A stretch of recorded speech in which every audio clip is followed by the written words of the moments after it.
The Golden Bird. A certain king had a beautiful garden, and in the garden stood a tree, which bore golden apples.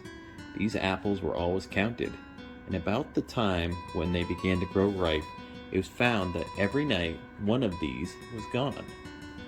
The king became very angry at this, and ordered the gardener to keep watch all night under the tree. The gardener set his eldest son to watch, but about 12 o'clock he fell asleep, and in the morning another of the apples was missing. Then the second son was ordered to watch, and at midnight he too fell asleep, and in the morning another apple was gone. Then the third son offered to watch, but the gardener at first would not let him, for fear some harm should come to him. However, at last he consented, and the young man laid himself under the tree to watch. As the clock struck 12, he heard a rustling noise in the air, and a bird came flying that was of pure gold. And as it was snapping at one of the apples with its beak, the gardener's son jumped up and shot an arrow at it. But the arrow did the bird no harm. Only it dropped a golden feather from its tail, and then flew away. The golden feather was brought to the king in the morning, and all the council was called together. Everyone agreed that it was worth more than all the wealth of the kingdom. But the king said, "One feather is of no use to me. I must have the whole bird." Then the gardener's eldest son set out and thought to find the golden bird very easily. And when he was gone but a little way, he came to a wood, and by the side of the wood he saw a fox sitting. So he took his bow and made ready to shoot at it. Then the fox said, "Do not shoot me, for I will give you good counsel. I know what your business is, and that you want to find the golden bird. You will reach a village in the evening, and when you get there, you will see two inns opposite to each other, one of which is very pleasant and beautiful to look at. Go not in there, but rest for the night in the other. Though it may appear to you to be very poor and mean." But the son thought to himself, "What can such a beast as this know about the matter?" So he shot his arrow at the fox, but missed it, and it set up its tail above its back and ran into the wood. Then he went his way, and in the evening came to the village where the two inns were. And in one of these were people singing and dancing and feasting, but the other looked very dirty and poor. "I should be very silly," said he, "if I went to that shabby house and left this charming place." So he went into the smart house and ate and drank at his ease, and forgot the bird and his country too. Time passed on, and as the eldest son did not come back, and no tidings were heard of him, the second son set out, and the same thing happened to him. He met the fox, who gave him the good advice, and when he came to the two inns, his eldest brother was standing at the window where the merrymaking was, and called to him to come in, and he could not withstand the temptation, but went in and forgot the golden bird and his country in the same manner. Time passed on again, and the youngest son too wished out to set into the wide world to seek for the golden bird. But his father would not listen to it for a long while, for he was very fond of his son, and was afraid that some ill luck might happen to him also, and prevent his coming back. However, at last it was agreed he should go, for he would not rest at home, and as he came to the wood, he met the fox, and heard the same good counsel. But he was thankful to the fox, and did not attempt his life as his brothers had done. So the fox said, "Sit upon my tail, and you will travel faster." So he sat down, and the fox began to run, and away they went over stock and stone, so quick that their hair whistled in the wind. When they came to the village, the son followed the fox's counsel, and without looking about him went in the shabby inn and rested there all night at his ease. In the morning came the fox again, and met him as he was beginning his journey, and said, "Go straight forward till you come to a castle, before which lie a whole troop of soldiers fast asleep and snoring. Take no notice to them, but go into the castle and pass on and on till you come to a room where the golden bird sits in a wooden cage. Close by it stands a beautiful golden cage, but do not try to take the bird out of the shabby cage and put it into the handsome one. Otherwise, you will repent it." Then the fox stretched out his tail again, and the young man sat himself down, and away they went over stock and stone, till their hair whistled in the wind. Before the castle gate, all was as the fox had said. So the son went in and found the chamber where the golden bird hung in a wooden cage, and below stood the golden cage, and the 3 golden apples that had been lost were lying close by it. Then, thought he to himself, it will be a very droll thing to bring away such a fine bird in this shabby cage. So he opened the door and took hold of it and put it into the golden cage. But the bird set up such a loud scream that all the soldiers awoke, and they took him prisoner and carried him before the king. The next morning the court sat to judge him, and when all was heard, it sentenced him to die unless he should bring the king the golden horse which could run as swiftly as the wind. And if he did this, he was to have the golden bird given to him for his own. So he set out once more on his journey, sighing and in great disrepair, when all of a sudden his friend the fox met him and said, "You see now what has happened on account of your not listening to my counsel? I will still, however, tell you how to find the golden horse, if you will do as I bid you. You must go straight on till you come to the castle where the horse stands in his stall. By his side will lie the groom fast asleep and snoring. Take away the horse quietly, but be sure to put the old leather saddle upon him, and not the golden one that is close by it." Then the son sat down on the fox's tail, and away they went over stock and stone, till their hair whistled in the wind. All went right, and the groom lay snoring with his hand upon the golden saddle.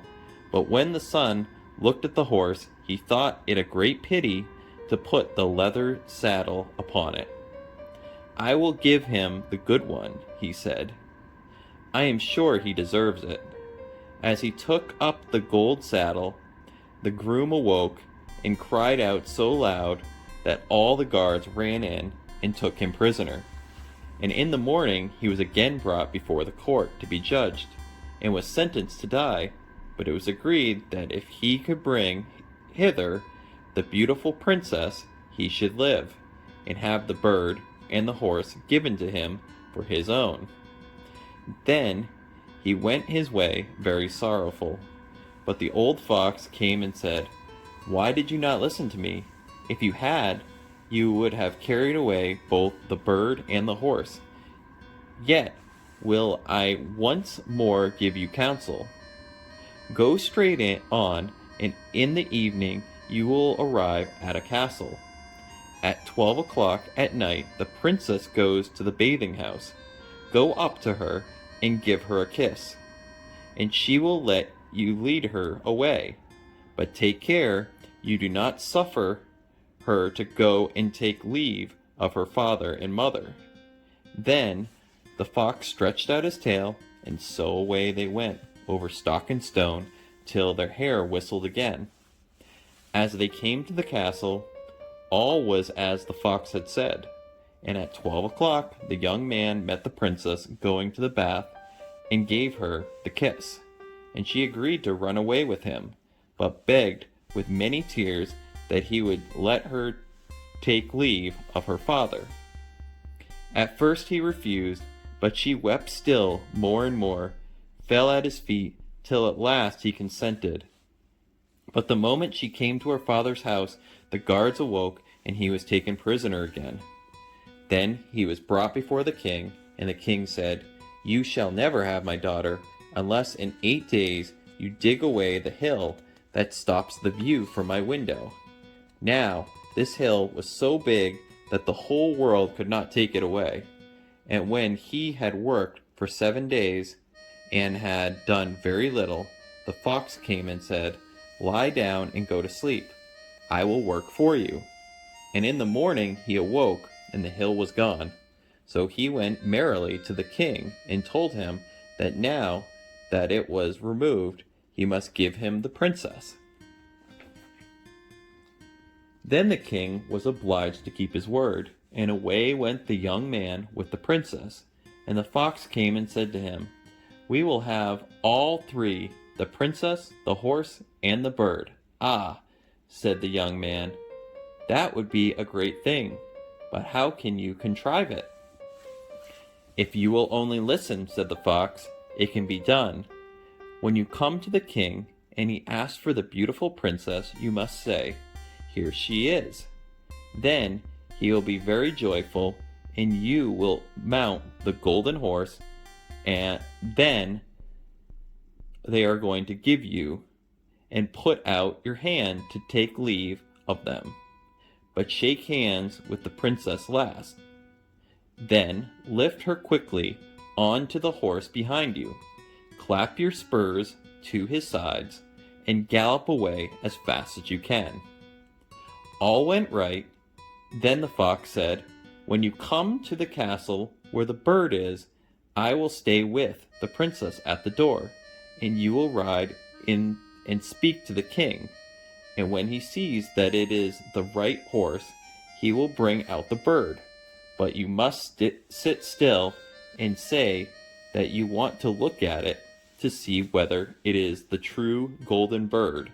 And when you get it into your hands, ride away." This too happened as the fox said.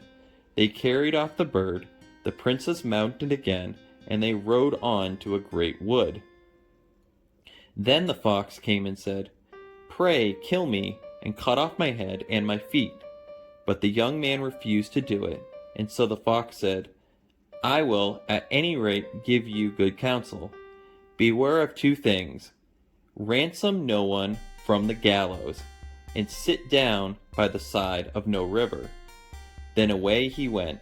Well, thought the young man, it is no hard matter to keep that advice. He rode on with the princess, till at last he came to the village where he had left his 2 brothers. And there he heard a great noise and uproar, and when he asked what was the matter, the people said, 2 men are going to be hanged." As he came nearer, he saw that the 2 men were his brothers, who had turned robbers. So he said, "Cannot they in any way be saved?" But the people said, "No, unless he would bestow all his money upon the rascals and buy their liberty." Then he did not stay to think about the matter, but paid what was asked, and his brothers were given up, and went on with him towards their home. And as they came to the wood where the fox first met them, it was so cool and pleasant that the 2 brothers said, "Let us sit down by the side of the river, and rest a while to eat and drink." So he said yes, and forgot the fox's counsel, and sat down on the side of the river.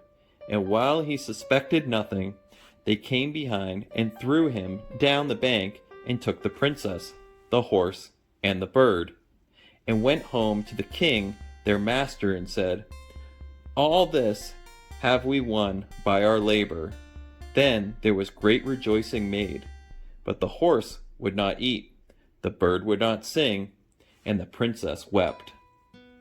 The youngest son fell to the bottom of the river's bed.